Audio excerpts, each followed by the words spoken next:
नमस्कार दोस्तों, welcome to Bakshi coaching centre. और आज मैं आपके सामने पार्ट 2 वीडियो लाया हूं।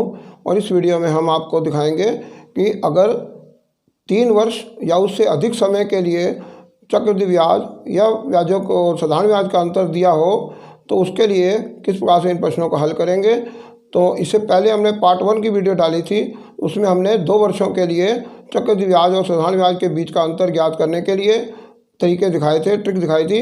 अब आपको मैं एक और ट्रिक दिखाने जा रहा हूं जिसमें 3 वर्ष या उससे अधिक 4, 5 या 6 वर्षों तक के लिए चक्रवृद्धि ब्याज और साधारण ब्याज के अंतर ज्ञात करने के लिए मैं आपको ट्रिक दिखाऊंगा। आइए उस ट्रिक को समझते हैं कैसे दिखाना है। देखिए, इसके लिए हम इस पैटर्न का फॉलो करेंगे और पैटर्न है कि आप पहले लिख लीजिए 11। अब 11 के एक और एक कितना होते हैं 2, और एक इधर लिखिए, एक इधर लिखिए, और ये लिख लीजिए ये है 2 वर्ष के लिए चक्रवृद्धि ब्याज निकालने का तरीका। इसके बाद 2 और 1 3, 2 और 1 3, और फिर 2 और 1 3, और दोनों तरफ 1 1 लिख दीजिए। तो ये आपके लिए 3 वर्ष के लिए काम करेगा। और इसके बाद 3 और 1 कितने हो गए 4, 3 और 3 6, 3 और 1 4, और 1 इधर लिख लीजिए, 1 इधर लिख लीजिए, और ये हो गया आपके लिए 4 वर्ष के लिए चक्रवृद्धि ब्याज ज्ञात करने का तरीका। और उसके बाद 4 और 1 हो गए 5, 6 और 4 हो गए 10, 6 और 4 हो गए 10, 4 और 1 हो गए 5, और 1 इधर लिखिए और 1 इधर लिखिए, और ये आपके लिए 5 वर्ष के लिए काम करेगा। और इसी प्रकार से फिर अगर आप और आगे चाहें तो 5 और 1 6, और 5 और 10 15, 10 और 10 20, 10 और 5 15, 5 और 1 6, और 1 इधर लिख लीजिए, 1 इधर लिख लीजिए, और ये आपके लिए 6 वर्ष के लिए चक्रवृद्धि ब्याज के लिए काम करेगा। और इसी प्रकार अगर आप चाहें तो 7 वर्ष और 8 वर्ष या 9 और 10 वर्ष तक के भी आप निकाल सकते हो। ये ट्रिक अनंत है, ये उसके जहाँ तक मर्जी ले जाएं। तो इन प्रश्नों के हल से आप ना तो आज तक आपने किसी वीडियो में देखा होगा और ना ही किसी आपको बुक में ये सब दिखाई देंगे जो कि आपको दिखाई दे रहे हैं, सिर्फ इसी वीडियो में दिखाई देंगे। तो आप देखिए, नई से नई चीज़ें आपको देखने को इस वीडियो में मिलती रहेंगी। तो लेकिन ये जो पैटर्न आपने इतना सारा देखा है, ये पैटर्न किसी टेक्निक को फॉलो कर रहा है। उस टेक्निक को हम बाद में आपको डिटेल में समझाएंगे। अगर इससे रिलेटेड जितने भी प्रश्नों को समझना है तो हमने पिछली एक वीडियो डाली है जिसमें चक्रवृद्धि ब्याज को ज्ञात करने के लिए इस ट्रिक पर आधारित एक वीडियो डाली हुई है।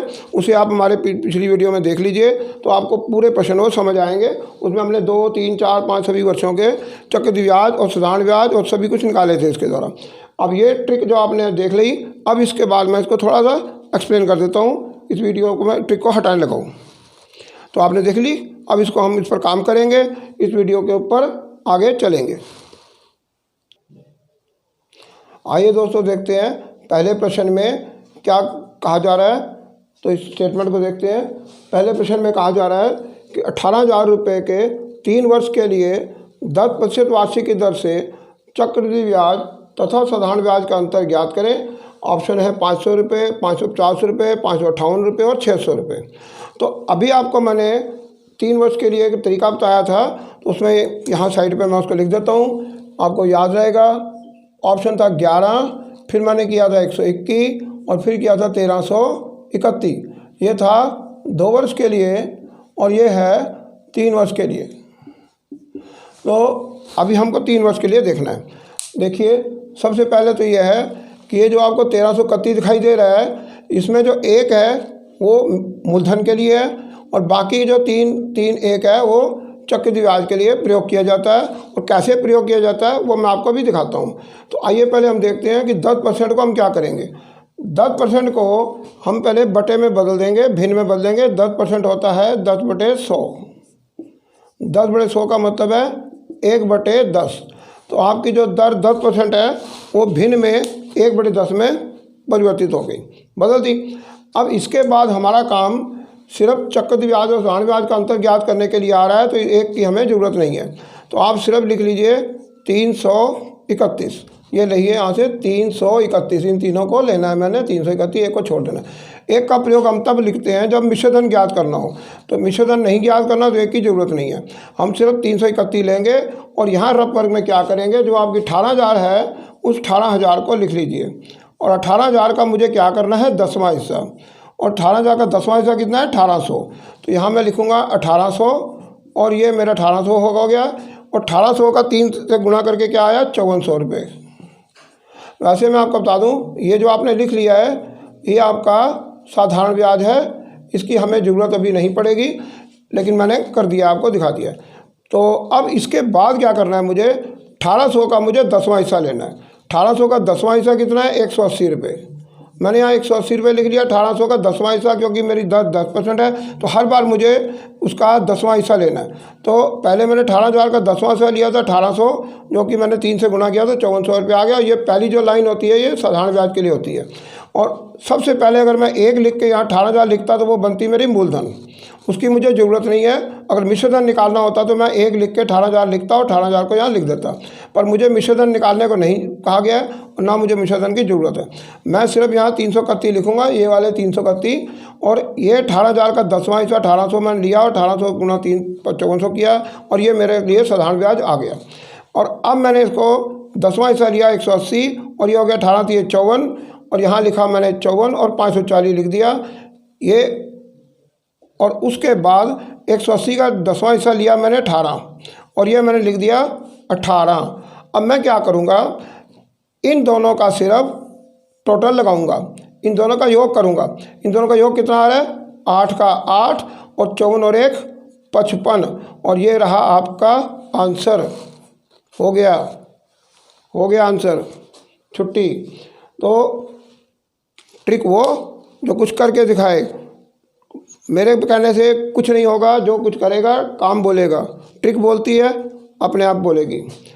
तो फिर देख लीजिए, मैंने 1331 में से 3 एक को लिया है, एक को नहीं लिया क्योंकि एक की मुझे ज़रूरत नहीं है, और 18,000 की मुझे यहाँ कोई ज़रूरत नहीं है, मुझे सिर्फ 331 लेना है, तो मैंने 331 लिख दिया।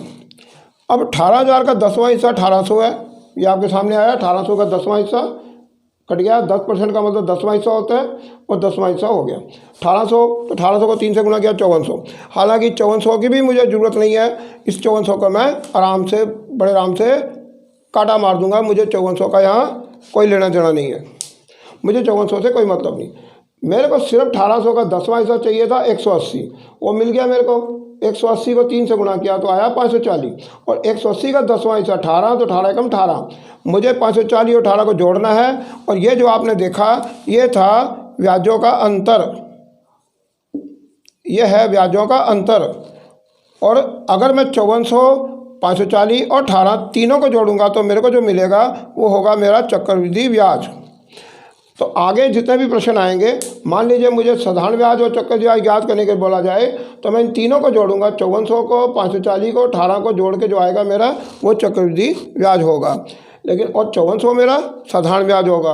लेकिन मेरे को चक्रवृद्धि ब्याज निकालने की ज़रूरत ही नहीं है, ना साधारण ब्याज निकालने की ज़रूरत है। मेरे को सिर्फ साधारण ब्याज और चक्रवृद्धि ब्याज के बीच में जो कुछ लिखा होगा वो मेरा ब्याजों का अंतर होगा, और ये इनको जोड़ के मेरा जो आया 558, ये मेरा ब्याजों का अंतर है। यह है मेरा चक्रवृद्धि ब्याज माइनस साधारण ब्याज, यानी कि डी अर्थात डिफरेंस 558, जो कि मेरा आंसर है। और ये मेरा आंसर है ऑप्शन नंबर सी।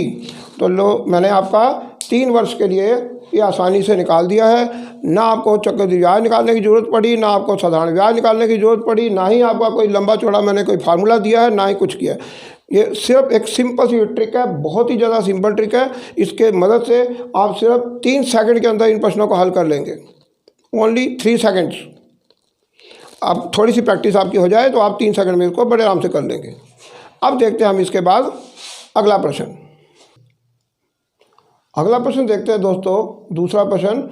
इसमें कहा जा रहा है, देखिए इसकी स्टेटमेंट, और इसमें कहा जा रहा है कि 12,500 रुपये का 3 वर्ष के लिए 20% वार्षिक की दर से चक्रवृद्धि ब्याज तथा साधारण ब्याज का अंतर ज्ञात करें। ऑप्शन है 1500 रुपये, 1600 रुपये, 1700 रुपये और 1800 रुपये। तो आइए हम अपनी ट्रिक को देखें। हमारी ट्रिक में क्या था, 3 वर्ष के लिए हो तो हम क्या करते हैं, जो आप याद करिए पैटर्न को, मैंने वहाँ बताया था 1331, और उसमें से किसको लेना है 331 को लेना है, एक की लेने की ज़रूरत नहीं है।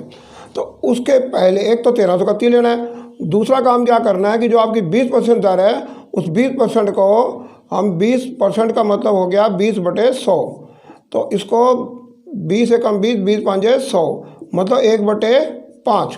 मुझे दर का 5वां हिस्सा लेना है और मैं यहाँ पर लिख लेता हूँ 3, 3 और 1। अब आपकी जो मूलधन है वो है 12,500। अब मुझे क्या करना है, रफ में 12,500 का मुझे 5वां हिस्सा लेना है।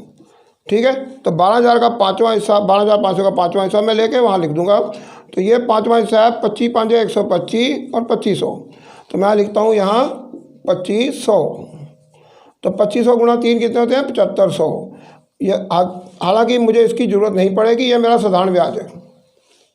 ये जो आपका आया है ये साधारण ब्याज है, इसकी मुझे अभी ज़रूरत नहीं है। और 2500 रुपये का फिर मुझे 2500 का 5वां हिस्सा करना है।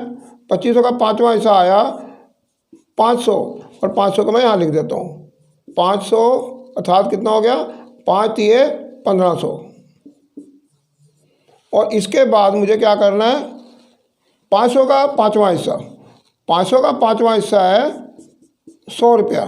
ठीक है, और वो मैंने यहाँ लिख दिया 100 रुपया, और ये आ गया आपका 100 रुपया। अब मुझे क्या करना है कि इन दोनों को जोड़ना है।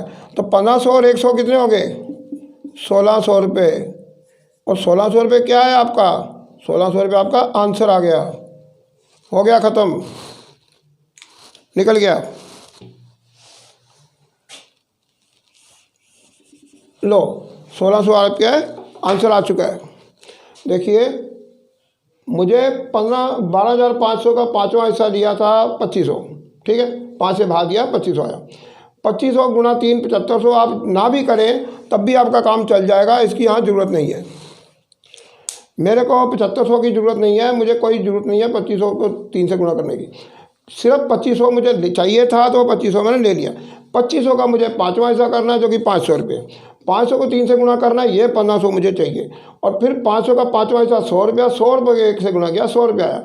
1500 और 100 रुपये कितने हो गए, 1600 रुपये। अब चाहे तो इसको हटा सकते हैं बीच में, तो इसकी ज़रूरत नहीं है। और आपके क्वेश्चन में कितना है, सिर्फ ओनली दिस वन। क्या, बस मुझे 331 लिख के 2500 लेना है, क्योंकि जो 12,500 का 5वां हिस्सा है और 2500 का 5वां हिस्सा 500, 500 का 5वां हिस्सा 100। 500 को 3 से गुणा करना है, 100 को 1 से गुणा करना है, दोनों का टोटल 1600 रुपये। और ये आपका चक्रवृद्धि ब्याज और साधारण ब्याज का अंतर आ चुका है। अगर मुझे यहाँ 7500, 1500 और 100 रुपये तीनों को जोड़ना पड़ेगा तो ये चक्रवृद्धि ब्याज होगा, और ये 7500 साधारण ब्याज होगा। लेकिन मुझे उसकी ज़रूरत नहीं है, मुझे 1600 चाहिए था, 1600 मुझे मिल चुका है। और ये ऑप्शन नंबर बी मेरा आंसर आ गया। लो जी, आपका आंसर तो हो गया। बस ये आपके सामने है, एंड दैट्स ऑल। तो आइए दोस्तों अगला प्रश्न देखते हैं। इस प्रश्न की स्टेटमेंट क्या कह रही है। इस प्रश्न में कहा जा रहा है, यदि किसी राशि के 10% वार्षिक की दर से 3 वर्ष के चक्रवृद्धि ब्याज तथा साधारण ब्याज का अंतर 62 रुपये है तो राशि ज्ञात करें। और ऑप्शन है 2200 रुपये, 2400 रुपये, 1980 रुपये या 2000 रुपये। इसमें मेरे को राशि पूछी जा रही है और दर और समय दे रखा है। तो आपको 3 वर्ष का समय दिया है, तो मैंने ट्रिक आपको बताई थी 1331 की। और इसमें क्योंकि राशि निकालनी है इसलिए आप इसको 1 लिखेंगे। तो आप यहाँ लिखेंगे 1, 3, 3 और 1। यह है 3 वर्षों के लिए 1331। पैटर्न याद है आपको, ठीक है। अगर भूल गया तो मैं यहाँ याद करा देता हूँ। देखिए हमने यहाँ लिखा था 11 और फिर लिखा था 121। कैसे, 1 और 1 2, और दोनों तरफ 1 लिख लिया था। फिर 2 और 1 3, 2 और 1 3 और 1 तरफ दोनों तरफ लिख दिया। फिर 3 और 1 4, 3 3 6, 3 और 1 4, दोनों तरफ 1 लिख दिया। यह है 1 वर्ष। ये 1 वर्ष की तो जरूरत नहीं पड़ती, ये 2 वर्ष के लिए, 3 वर्ष के लिए, 4 वर्ष के लिए। 2 वर्ष, 3 वर्ष, 4 वर्ष, और इसी तरह आगे 5 वर्ष, 6 वर्ष भी निकाल सकते हैं। लेकिन फिलहाल मुझे इसकी ज़रूरत नहीं, मुझे 3 वर्ष के लिए लेना है ये वाला, ठीक है। और क्योंकि राशि निकालनी है तो मुझे अब 1 भी लेना है। और अगर मेरे को सिर्फ ब्याजों की बात करें, चक्रवृद्धि ब्याज, साधारण ब्याज जो भी है ब्याजों में अंतर, तो मैं 331 लूँगा। और अगर राशि निकालनी है तो मैं 1 भी लूँगा। लेकिन सबसे बड़ी बात जो समझने वाली भी है कि अगर मेरे को मूलधन दिया होगा तो मैं ऊपर से शुरू करूंगा, मूलधन यहाँ लिखूंगा और नीचे से उसका दर का जो भी बोलता है 10%, तो 10वां हिस्सा नीचे लेता हुआ 10वां हिस्सा आऊँगा। लेकिन अगर मुझे मूलधन निकालना है तो मैं हमेशा 1 से शुरू करूँगा और नीचे से ऊपर जाते हुए मुझे गुणा करते जाना है। ऊपर से 10 से भाग, 10 से भाग, 10 से भाग करना है, और नीचे से मुझे 10 से गुणा, 10 से गुणा, 10 से गुणा करके चलना है। तो इसमें याद रखिए कि जब भी मुझे राशि निकालनी होगी मैं 1 से शुरू करूंगा और जितना मेरी दर आ रही है, मान लो 1/10 आ रही है, अब 10% आपको पता लग ही गया है कि 10/100 होता है। 10% का मतलब होता है 10/100 और ये कट के होता है 1/10। अब मुझे क्या करना है, ऊपर से 10वां हिस्सा लेना है, नीचे से जाते हुए 10 गुणा करना है। तो मुझे क्या करना है, 10 एकम 10 लेना है, फिर 10 दाए 100 लेना है, फिर 100 दाए 1000 लेना है। ठीक है, अब इसके बाद मुझे क्या करना है, मुझे 1000 एकम 1000 लिख देना है। मुझे 1000 एकम 1000 लिख लिया। अब 3 को 100 से गुणा किया, क्या आया 300, और 10 को 3 से गुणा किया, क्या आया 30, और 1 को 1 से गुणा किया तो क्या आया 1, तो 1 एकम 1 आ गया। तो अब मेरा काम क्या है, मेरा काम ये है कि ब्याजों का अंतर पूछा उन्होंने 62 रुपये। अब इधर देखिए, ये आपका जो दिख रहा है ना, ये तो आपका है मूलधन। ठीक है, ये मूलधन है, और ये क्या है 300 साधारण ब्याज है। और ये जो 30 और 31 है ना, 30 और 31, ये आपके जो 30 और 31 है, ये है ब्याजों का अंतर। ठीक है, इनको जोड़ दो, कितना आ रहा है 31। अब मेरे को बताओ कि आपका 31 आ रहा है तो उनका कितना है, उनका है 62। यानी 31 62 कैसे बन जाता है, 2 से गुणा करके, 2 एकम 2, 2 3 6। तो आप 31 को 2 से गुणा कर दें तो कितना बन गया 62। तो आप इधर क्या करें, मूलधन आपका कितना है 1000, तो आप भी 2 को गुणा कर लो, क्या बन गया 2000, और ये 2000 ही आपका आंसर है। लो, और 2000 आंसर कहाँ है, ये रहा। लो, हो गया, आपका आंसर आ गया, निकल गया। बस इतने में ही हो गया आंसर आपका। देखिए, मेरे को राशि बोली गई थी ज्ञात करिए। मैंने एक, जब भी राशि निकालनी होगी, मूलधन निकालना होगा, मैं नीचे से शुरू करूंगा और नीचे 1 मानूंगा, और 1 लेके फिर दर का मुझे क्या किया 1/10 यानी 10वां हिस्सा। अब उल्टा करूंगा, 10 गुणा, 1 का 10 गुणा 10, और 10 का 10 गुणा 100, 100 का 10 गुणा 1000, और 1000 को 1 से गुणा किया 1000, 3 से 100 को गुणा किया 300, 3 को 10 से गुणा किया 30, और 1 को 1 से किया तो 1। ये मेरा पहले मूलधन है। दूसरा मेरा साधारण ब्याज है 300, ये साधारण ब्याज है, सिंपल इंटरेस्ट। और ये जो आपको 30 और 1 दिखाई दे रहा है, ये दोनों उसके बाद ये ब्याजों का अंतर है। अब लेकिन मेरा ब्याजों का अंतर जब जोड़ा 30 और 1 31 बन गया, तो मेरा 31 उनके 62 के बराबर है, क्योंकि 62 मेरे को दे रखा है। लेकिन 62 कैसे बना, 31 को 2 से गुणा करके। तो मैं अभी 10,000 को 2 से गुणा करूँगा, 2000 बन जाएगा, और 2000 मेरा आंसर आ चुका है। बस हो गया आपका क्वेश्चन। तो आइए अगला क्वेश्चन देखते हैं। आइए दोस्तों देखते हैं प्रश्न नंबर 4, जिसमें क्या कह रहा है ये। प्रश्न नंबर 4 में कहा जा रहा है, किसी राशि के 4% वार्षिक की दर से 3 वर्ष के चक्रवृद्धि ब्याज तथा साधारण ब्याज का अंतर 60 रुपये 80 पैसे है, तो राशि ज्ञात करें। ऑप्शन है 12,500, 15,200, 12,400 और 12,000 रुपये। और यहाँ भी फिर मेरे को राशि ज्ञात करनी है, और 3 वर्ष का समय है। तो मैं क्या करूँगा, मैं यहाँ क्या करूँगा, मैं ये करूँगा 1331 लिख लूँगा। मैंने लिख लिया। अब इसके बाद मुझे क्या करना है, मेरे को इधर 4% की दर देखी, तो मैं 4% का मतलब हो गया 4/100। 4/100 का मतलब हो गया 4 एकम 4, 4 पच्चीस 100, अर्थात 1/25। अब मेरे को क्या करना है, ऊपर से अगर नीचे आना है तो 25वां हिस्सा लेना है, लेकिन नीचे से ऊपर जाना है तो मुझे क्या करना है 25 गुणा करना है, और नीचे से मुझे क्या लेना है 1। अब मैं क्या करूँगा 25 एकम 25, 25 का 25 ले लिया मैंने, 25 का 1 का 25 गुणा 25। उसके बाद 25 का 25 गुणा लेना है 625, और उसके बाद मुझे 625 का भी 25 गुणा लेना है। तो लीजिए मैं 25 से गुणा कर लेता हूँ। 25 25 625 का 25 मैंने लिख लिया। क्यों, देखिए अगर मैं 25 को 25 से गुणा करूँ क्या आएगा, मैं 625 को 25 से गुणा करूँ, 25 25 625, और 25 के 2 अंक लिए थे, इसलिए मैं 2 अंक लिखने में जगह मिल गई मेरे को। 25 25 625, मैंने 625 का 25 लिख लिया। 6 हासिल है मेरा, 6 हासिल। अब 25 6 150, 150 और 6 कितने हो गए 156। ये आ गया आपका 156। आप 625 को 25 से गुणा करें, 15,625 ही आएगा। ठीक है, तो इसके बाद क्या हुआ, इसके बाद मैं कहूँगा 15,625 को 1 से गुणा करेंगे तो वही का वही 15,625 आ जाएगा। उसके बाद 625 को 3 से गुणा करें 3 से गुणा, क्या आया 25 दिए 75, और यहाँ लिख लें 75, 25 दिए 75 और 3 छके 18, तो 3 छके 18 आ गया। ठीक, 25 दिए 75, यहाँ लिख लें 75, और 1 एकम 1, यहाँ लिख लें 1। अब सुनिए क्या हुआ, मेरे को क्या ज्ञात करना है, मेरे को राशि ज्ञात करनी है। ठीक है, इसकी मुझे ज़रूरत है अभी नहीं, ये मूलधन है। ये क्या है मेरा साधारण ब्याज, इसकी ज़रूरत है नहीं, इसकी भी ज़रूरत नहीं है। मेरे को किसकी ज़रूरत है, मेरे को सिर्फ इसकी ज़रूरत है। और ये क्या है, मेरा ब्याजों का अंतर। देखिए मैं फिर आपको याद करा दूँ, ये है मेरा मूलधन और ये है मेरा साधारण ब्याज। लेकिन ये वास्तविक साधारण ब्याज नहीं है। क्यों? अरे भाई मैंने तो एक से शुरू किया हुआ है, ये एक पर आधारित है सारा काम, इसलिए ना तो मेरा ये ब्याजों का अंतर असली है, ना मेरा साधारण ब्याज असली है, ना ही मेरा मूलधन असली है। लेकिन मेरा ये जो प्रश्न आ रहा है ये 25% की दर से 1 रुपये को मानते हुए नीचे से ऊपर चल रहा है। इसके बाद क्या होगा, इसके बाद ये होगा कि ये जो 75 और 76 है ना, ये है ब्याजों का अंतर। ठीक है, इसको बोलते हैं ब्याजों का अंतर। पेपर में तो लिखने की ज़रूरत नहीं है, यहाँ आपको मैंने समझाने के लिए लिखा है। तो ब्याजों का अंतर कितना है, 75 और 1 76। तो आ जाइए इधर, 76 बराबर है आपका कितना है, 60 रुपये 80 पैसे। आप लिख लीजिए 60.80। तो अब मुझे क्या करना है, मुझे निकालना है अपना एक बराबर है 60.80 को 76 से भाग देना है। तो आप ऐसे करिए, इधर आ जाइए रफ में, आप इधर 76 से 60 रुपये 80 पैसे को भाग दीजिए। 60.80 को 76 से भाग देना है। 76 एकम 76 नहीं जाता, नहीं तो क्या करेंगे हम, यहाँ नहीं जाता तो 0 लगाएंगे, उसके बाद यहाँ डेसिमल लगेगी और ये हो गया 608। तो आप 608 के लिए पाड़ा पढ़ें, 8 से 56 चलेगा, 9 से 63 नहीं चलेगा, 8 का पाड़ा चलेगा। तो 8 के पाड़े पर पढ़ें, 8 के 48 का 8 असला 4 और 8 से 56 और 4 कितने होते हैं 60।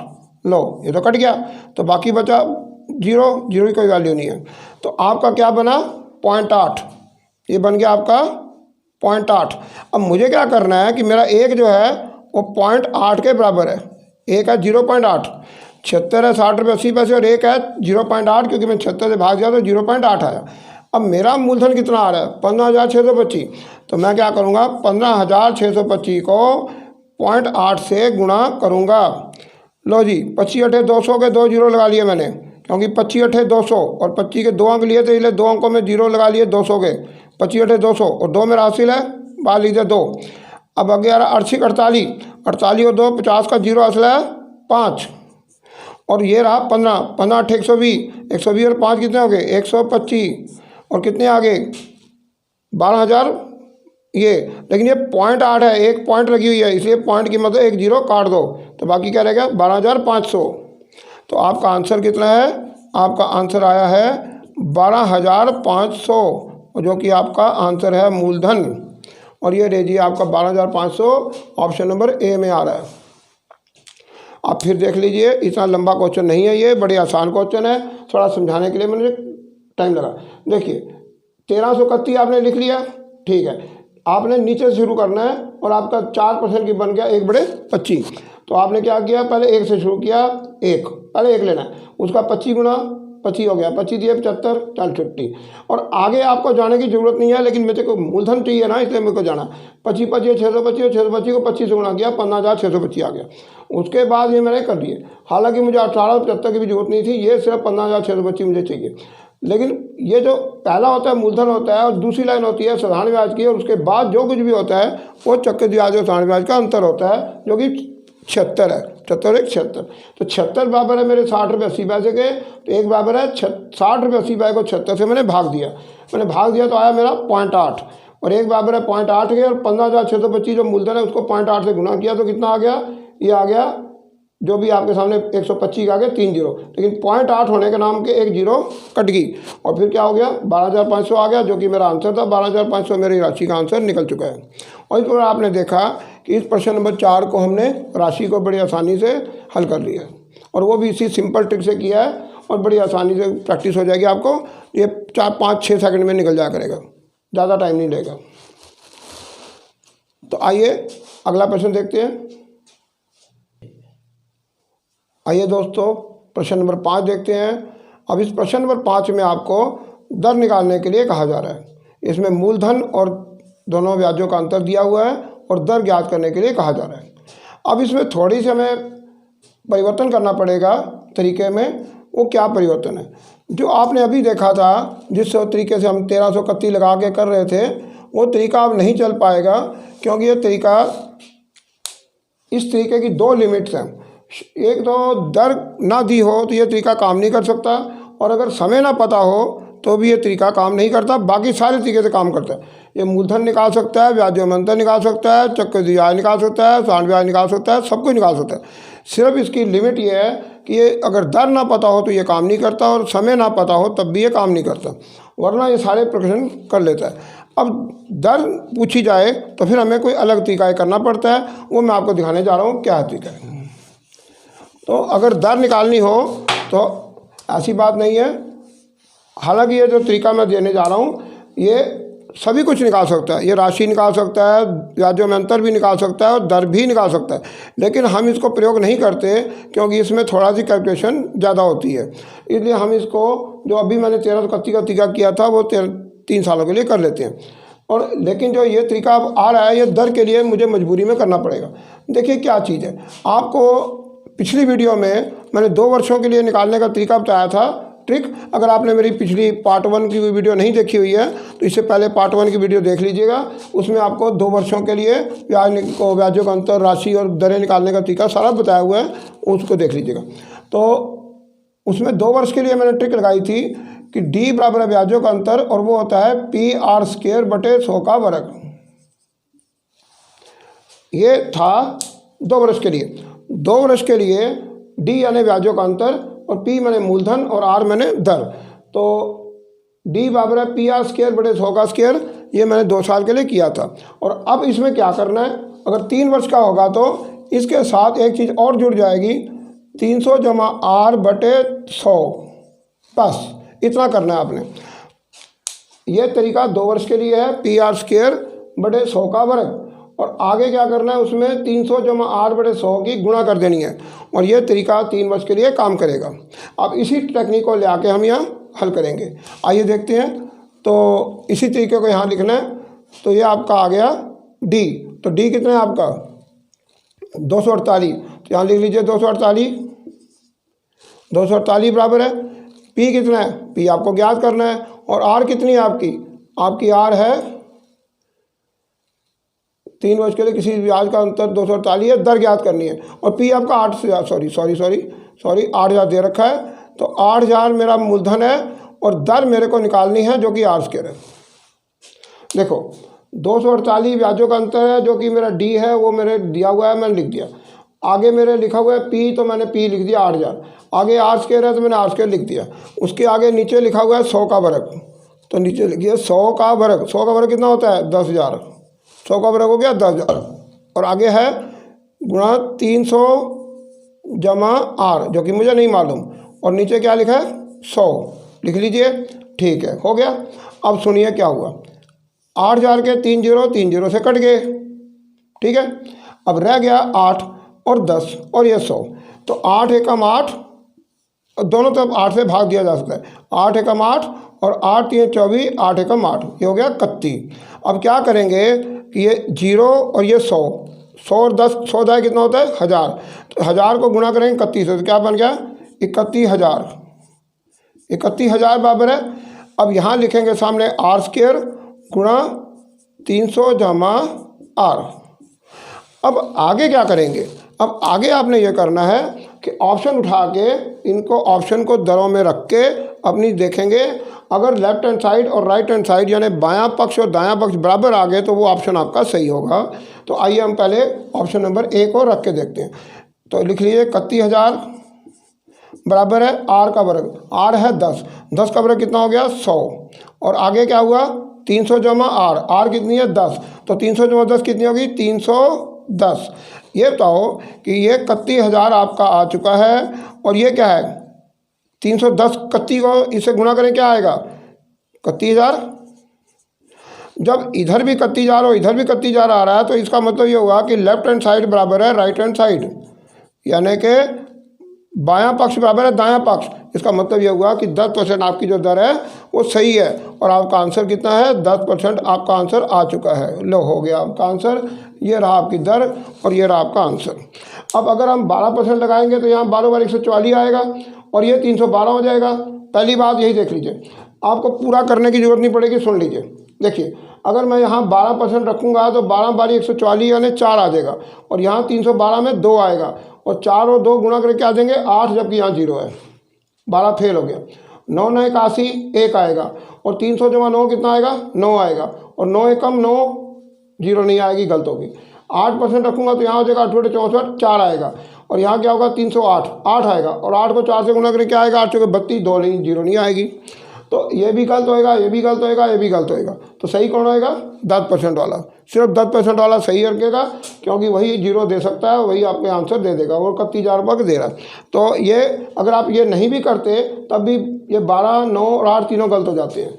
इनको अगर ऑप्शन में मान लीजिए पहले दिया होता तब मैं बाद में दिया होता तो मैं इसका हल करता, मैं कहता 2 दूनी 4 और ये 2 4 दूनी 8 फेल, 9 9 81 का इकाई क्या है 1, और इधर 9 है तो 9 एकम 9 ये भी फेल क्योंकि यहाँ जीरो है, और 8 बटे 64 का मतलब 4, और यहाँ 8 8 चौके 32 2 आ रहा है, यहाँ जीरो है ये भी फेल। तो तीनों ऑप्शन फेल हुए तो चौथा अपने आप आंसर हो जाएगा। अगर आपने इसको हल किया होता मान ले पहले और बाद में ही होता तो यहाँ से भी आंसर आ जाना था, और फिर ये सब भी करने की आपकी ज़रूरत नहीं पड़ती, बस इसी से ही ऑप्शन हो जाता। तो दर निकालने के लिए सबसे आसान तरीका है कि आप दर को रखें और ऑप्शन रख के चेक करें, ये सबसे फास्ट मेथड है। तो आइए अगला क्वेश्चन देखते हैं, क्वेश्चन नंबर 6। तो आइए दोस्तों 6वां प्रश्न देखते हैं, और छठे प्रश्न में क्या कहा जा रहा है।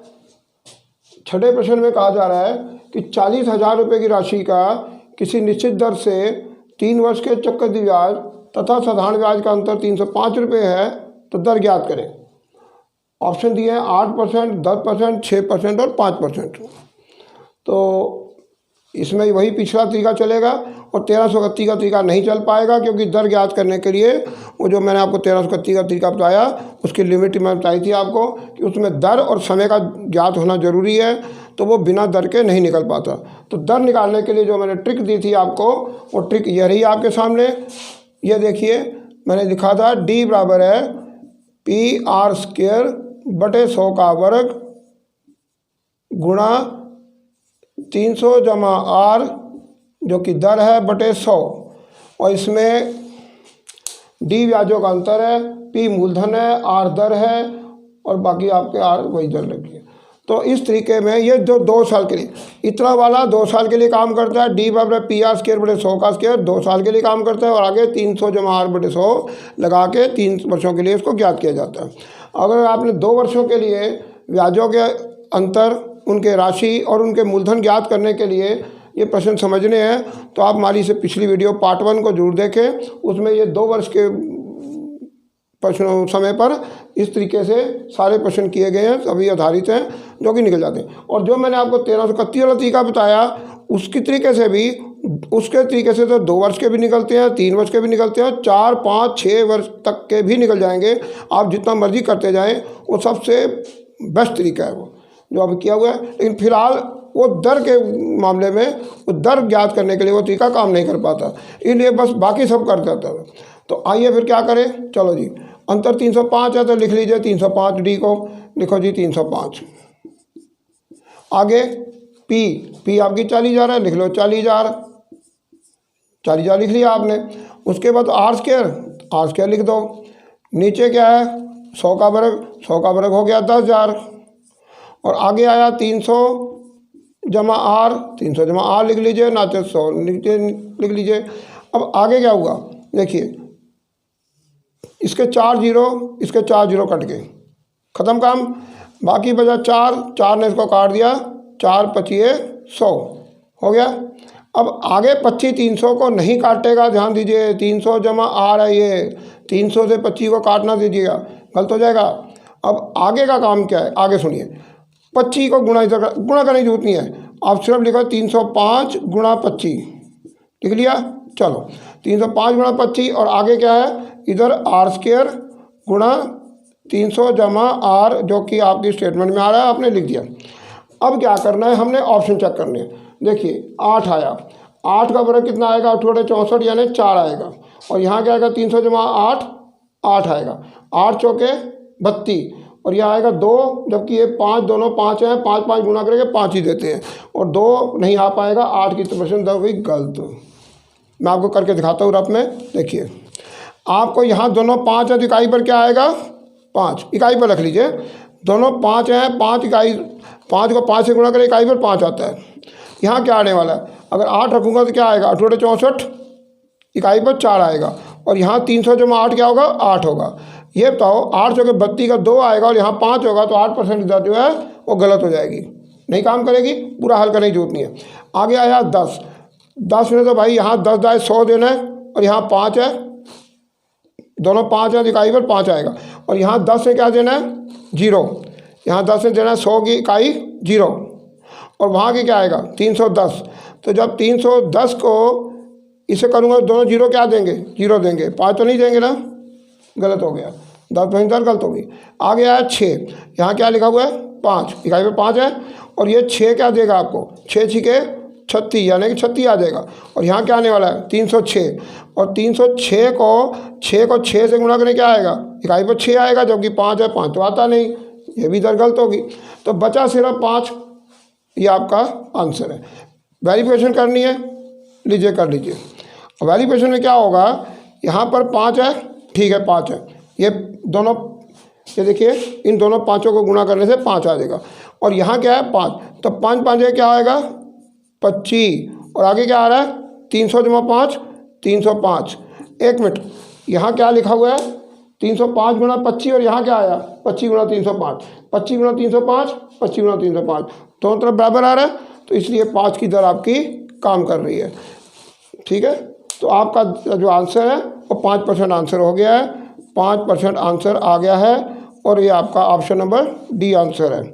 तो इस प्रकार से आपने देखा इन प्रश्नों को हल दर निकालने के लिए हम इस तरीके से करेंगे, और ऑप्शन को रख के करेंगे, और बड़ी जल्दी हो जाएगा ये, बस इतना थोड़ा कटिंग करके फार्मूले को ऑप्शन रख के कर लिया करेंगे, और ये ज़्यादा 5-6 सेकंड के अंदर आपका प्रश्न हल हो जाएगा। तो आइए नेक्स्ट क्वेश्चन, एक 7वां प्रश्न देख लेते हैं। इस बार 3 वर्ष से भी अधिक समय अगर आ जाए तो फिर कैसे किया जाएगा। इस प्रश्न के लिए मैं आपको पहले बता देता हूँ, जो प्रश्न मैं अब करने जा रहा हूँ, ये प्रश्न आपको किसी बुक में नहीं मिलेगा, किसी वीडियो में नहीं मिलेगा, कहीं भी नहीं मिलेगा।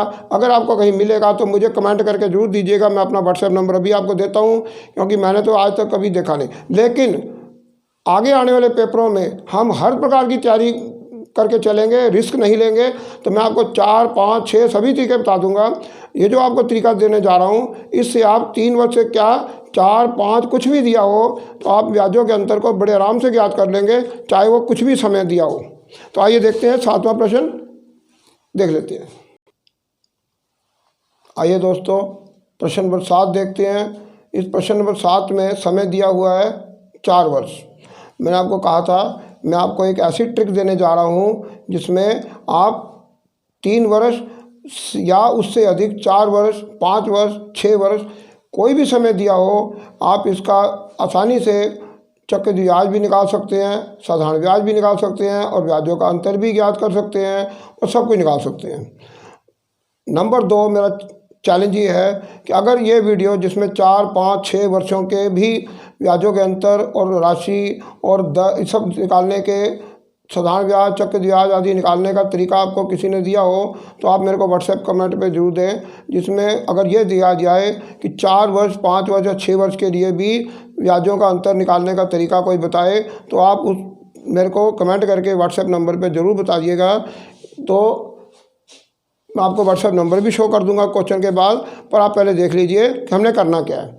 सुनिए, मैंने आपको ट्रिक दी थी, ये ट्रिक ये थी कि मैंने कहा था 2 वर्षों के लिए 121 है, 3 वर्षों के लिए 1331 है, और 4 वर्षों के लिए क्या है 3 और 1 4, 3 3 6, 3 और 1 4, 1 इधर 1 इधर। ये था आपका 14,641, ये था 4 वर्षों के लिए। देखिए यह था आपका तरीका 2 वर्षों के लिए, 2 वर्ष, और ये था 3 वर्ष, और ये था 4 वर्ष।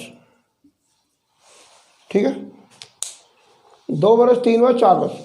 तो अब आपने क्या करना है, अब इसी तरीके को लेके चलना है। आपके पास 4 वर्ष है, आपको ये दे रखी है राशि, तो आपने क्या करना है, इसको लिखना है। तो लिख लीजिए आप 1 4 6 4 1, आपने 14,641 लिख दिया। अब यहाँ होता क्या है कि सबसे पहले तो यहाँ हमको इसमें लिखना है 1296, ठीक है। और हालांकि हमारे को इसकी ज़रूरत नहीं है कि 1296 आगे लिखें, क्योंकि हमारे को उससे कोई लेना देना नहीं है, ये मूलधन है और हमारे को मूलधन की ज़रूरत नहीं है। क्योंकि अगर मेरे को बोलता मिश्रधन ज्ञात करो तो मैं 1296 कम 1296 लिख के 1296 को यहाँ नीचे जोड़ता, लेकिन मेरे को 1296 से कोई लेना देना नहीं है, सिर्फ 1296 मुझे चाहिए। 1296 को गुणा करके क्या आया, मुझे इसकी ज़रूरत नहीं है। लेकिन आगे का काम मेरा 4 से शुरू होगा। सुनिए, अब 1296 का सबसे पहले तो ये 16 से 2.3% की जो दर है ना, इसका मुझे काम करना है। सुनिए क्या काम करना है। सबसे पहले तो मैं ये करूँगा कि 16 से ही 2.3 की संख्या तोड़ूंगा और ये बन जाएगा 16 की 48 और 2 50/3। अब 50/3 को प्रतिशत तोड़ने के लिए मैं गुणा 1/100 करूँगा और ये हो गया अब 4 दूनी 100, कितना आ गया 1/6। अब मुझे क्या करना है, दर का 6वां हिस्सा लेना है। अब मुझे इसका 6वां हिस्सा लेना है तो मैं कहूँगा 6 दूनी 12, 6 दूनी 12 और आगे 96 का क्या हो गया 16 6 96। ठीक है। अब देखिए मेरी असली चीज़, ना मेरे को इसकी ज़रूरत है ना ही मेरे को इसकी ज़रूरत है। क्यों, ये मेरे लिए साधारण ब्याज निकाल के देने वाला है और मुझे 4 से गुणा करके कुछ मिलने वाला नहीं। ये मेरे लिए मूलधन का काम कर रहा है, राशि मुझे निकालनी नहीं, राशि तो दे रखी है। और ये मेरे लिए साधारण ब्याज देगा और अभी मुझे साधारण ब्याज की भी ज़रूरत नहीं है, इसको भी मुझे कुछ नहीं करना, इसकी भी मुझे कुछ नहीं करना। अब करना किसका है, मुझे सिर्फ इनका करना है। सुनो, मुझे इन तीनों की ज़रूरत पड़ेगी। क्यों, ये मेरे लिए ब्याजों का अंतर निकलेंगे। सुनिए, इस तरीके में पहली लाइन होती है मूलधन की और ये जो दूसरी लाइन बीच में आती है वो होती है साधारण ब्याज की। अभी मुझे इसकी भी ज़रूरत नहीं है, अभी मुझे इसकी भी ज़रूरत नहीं है। अगर मिश्रधन निकालना होता तो मैं जरूर इसको लेता, फिर इसको भी लेता गुणा करके, फिर सबको लेता और सबको जोड़ता, मिश्रधन आता। अभी मुझे इसकी ज़रूरत नहीं है, इसको भी छोड़ दो, इसको भी छोड़ दो, गुणा करने में अपना टाइम वेस्ट मत करो। अब 216 का 6वां हिस्सा क्या है, 36 6 के 2 16 होता है, 36 आ गया। ठीक है, 6 3 18, 21 18 के 3 36, 6 6 36 और 36 6 के 2 16, इसको लिख लीजिए 2 16 को। अब इसके बाद क्या हुआ, 36 का 6वां हिस्सा 6 है और ये हो गया 6 चौके 24 और उसके बाद क्या है 6वां हिस्सा 1 रुपया, 1 एकम क्या होगा 1। इन तीनों को जोड़ दो, इन तीनों को जोड़ दो, कितना आ रहा है 6 4 10 और 11 का 1 हासिल है 1, 21 और 1 22, 22 और 2 24, कितना आया 241 रुपये। 241 रुपये क्या है आपका ब्याजों का अंतर और ये आपका आंसर निकल चुका है। हो गया, 4 साल का हो चाहे 5 साल का चाहे 6 साल का, आपने 4 साल के चक्कर ब्याज और साधारण ब्याज का अंतर भी 241 रुपये निकाल लिया है और आपका आंसर कहाँ है 241 रुपये। ये रहा option number B. Option number B आपका आंसर आ चुका है। लो हो गया, 4 साल का हो चाहे जो मर्जी हो, आपको डरने की कोई ज़रूरत नहीं है। आपने 241 निकाल लिया, 3 लाइनों में आपका निकल गया। इसकी मुझे ज़रूरत नहीं, इसकी मुझे ज़रूरत नहीं, मैं सिर्फ इनको लेना है और ये मेरे ब्याजों का अंतर था। ये इतना जो था ये मेरे ब्याजों का अंतर था और ये मैंने जो है टोटल मार के इन सारों को जोड़ के मैंने 241 निकाल लिया है और ये मेरा 241 पे आंसर है ब्याजों का अंतर, जो कि ऑप्शन नंबर बी है। ठीक है। अब आपको व्हाट्सएप नंबर भी अपने नोट कराता हूँ, सुनिए। ये आपको नंबर मिलेंगे 9896015395 और 7015069687। इन व्हाट्सएप नंबरों पे आपको कोई भी डाउट हो, कुछ भी आपको प्रॉब्लम आ रही हो तो आप हमें ये नंबर कमेंट भेजें, इन पर अपने डाउट भेजें, हम आपको डाउट सॉल्व करके भेजेंगे, आपकी सभी शंकाओं का समाधान करेंगे। तो ये हमारे व्हाट्सएप नंबर है। और दोस्तों, उम्मीद करते हैं कि ये वीडियो आपको काफ़ी पसंद आई होगी और इसी तरह हम लगातार वीडियो अपलोड कर रहे हैं और मैथ की सभी टॉपिक्स हमने कवर करने हैं, रीजनिंग भी हमने कवर कर रहे हैं और करी जा रहे हैं और जीके पर भी हम नोट देते हैं। सभी तरह की वीडियो आपको मिलती हैं। तो आपने अगर हमारे चैनल को सब्सक्राइब नहीं किया तो बख्शी कोचिंग सेंटर को सब्सक्राइब करें और ज़्यादा से ज़्यादा इसको शेयर करें। और हम जो टारगेट लेके चल रहे हैं, जो हमारा मिशन है, मैं आपको थोड़ा सा बताया तो 1 मिनट के लिए कि मेरे मिशन ये है, मेरा टारगेट है कि जितने भी पूरे हमारे भारत में जितने भी गरीब बच्चे हैं जो कोचिंग नहीं ले सकते या कोचिंग सेंटरों का खर्चा नहीं उठा सकते या बहुत दूर दराज के इलाकों में बैठे हैं, या वो बहनें मेरी जो कोचिंग सेंटरों में नहीं जा पाती और गाँव में या दूर कहीं रहती हैं जहाँ कोचिंग सेंटर अवेलेबल नहीं है, उन तक भी ये वीडियो पहुँचे और वो इसका पूरा लाभ उठा सके। मैं चाहता हूँ कि हर बच्चे को, हर छात्र को, हर परिवार में हर छात्र को सरकारी नौकरी मिल जाए और सभी को कोचिंग का पूरा लाभ मिले और कोई भी छात्र मैथ में किसी भी तरीके से फेल ना हो सके, ताकि सबको मैथ उपलब्ध हो जाए और सभी मैथ में पूरे नंबर अंक लेके आए। तो इस टारगेट को पूरा करने में आप मेरी सहायता करिए। मैं तो एक मिशन में लगा हूँ, आप भी मेरी सहायता करिए, शेयर करिए। हर छात्र कम से कम, अगर आप वीडियो देखते हैं तो 10 छात्रों को सब्सक्राइब करते हैं तो हम इस मिशन में कुछ थोड़े बहुत कामयाब हो जाएंगे। तो आप भी इस पुण्य के भागीदार बनते हैं। तो आपसे रिक्वेस्ट है कि आप ज़्यादा से ज़्यादा इस वीडियो को सब्सक्राइब करें, शेयर करें और अपने मित्रों को आगे भेजें। धन्यवाद। मिलते हैं फिर आपके पास। अलविदा। नमस्कार।